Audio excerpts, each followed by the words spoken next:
Guys, so today we're going to look at questions 37 and 38. This is from the SAT number 9, April 2017.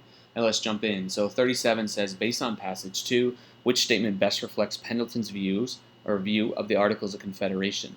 And so we notice that this is a paired question here. So the way I'm going to solve this is I'm going to look through each one of these, A, B, C, and D. And I'm going to look for which one of these is going to tell me very directly about how Pendleton views the Articles of Confederation. We should know, just with context, that the Articles of Confederation were the older form of government being replaced now by the Constitution. So let's read through. 47 through 51 is our first one. And that says, Mr. Chairman, my worthy friend, Mr. Henry, has expressed great uneasiness in my mind, or in his mind, and informed us that a great many of our citizens are also extremely uneasy at the proposal of changing our government. So at first glance, I think this is probably not our text. The reason why is this is telling us more what Mr. Henry views than basically, or what Mr. Henry thinks more than what Mr. Pendleton thinks about the Articles of Confederation. So for that reason, I don't think it's likely to be that. And I just want to make a quick point that as I go through this, I'm just going to walk you through the recognitions that I make or the decisions that I make in real time. Now, obviously, when you're doing a question, there's a little bit of back and forth, right? You have to bring a little bit of logic, especially what I call test logic, which maybe I'll do in a video later on. But you have to kind of go back and forth. So when I do a first pass, I'm looking for like low-hanging fruit, meaning I'm looking for a text that really stands out and is going to tell me clearly this is how Pendleton views the Articles of Confederation.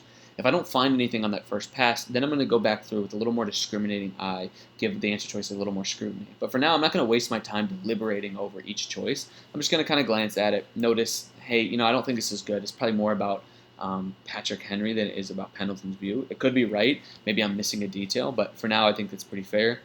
So let's keep going, 58 through 60. The representatives of the people, by their authority, is a mode wholly inessential. So we should kind of know what the context is and basically have an idea of the flow of the passage, especially this passage. It's going to help us make quick decisions. So I know that here this is basically when Pendleton is responding to this objection about we the people, and in his view, he's sort of just defending the use of the phrase. So to me, this doesn't really seem to be his clear view of the Articles of Confederation, the past one. This whole paragraph is basically him defending this phrase, we the people, the logic that's behind it, and basically the idea that we put a nation's authority on the people, that the people have authority within a nation. So I think it's not likely to be either. Then 79 through 83 says, not that Confederation, and I like this because we're directly talking about the Confederation, but common danger and the spirit of America were bonds of our union and unanimity, and not that insignificant paper carried us through that dangerous war. And we should basically remember that this is the part of the passage where he's treating the argument, or he's addressing the argument that says, well, basically it was the Confederation that brought us through this war, so it can't be that bad, we should keep it.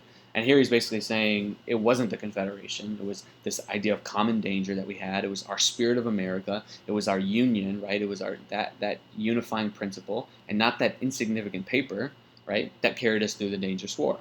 So here he's talking clearly about the Articles of Confederation. I think so far this is the best choice that we have. Let's look at 83, 89 though. It says, united we stand, divided we fall, echoed and re-echoed throughout America, from Congress to the drunken carpenter, it was effectual and procured the end of our wishes, etc., etc., etc.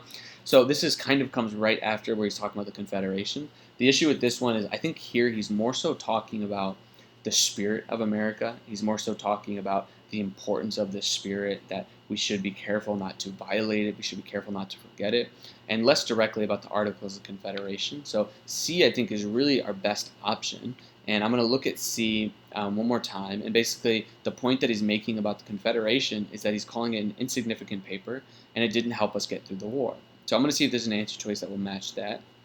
A says that his view of the Articles of Confederation is that they were a source of great concern to a large number of American citizens. And I don't really see that as matching any of the text that I looked at, and really the passage overall. I don't remember anywhere he's saying that the Confederation, there's a big concern that people had with them.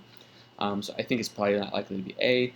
B says they gave too much power to the elected representatives. This might seem plausible because it kind of seems like Pendleton is on the side of it's hard to say because the Constitution is a unified government, which is giving a lot of power. There's more centralized power. as opposed to the states. But really, just this idea doesn't really come up in any of the texts that we talked about too much power being given to the elected representatives, either in the text or the passage at large.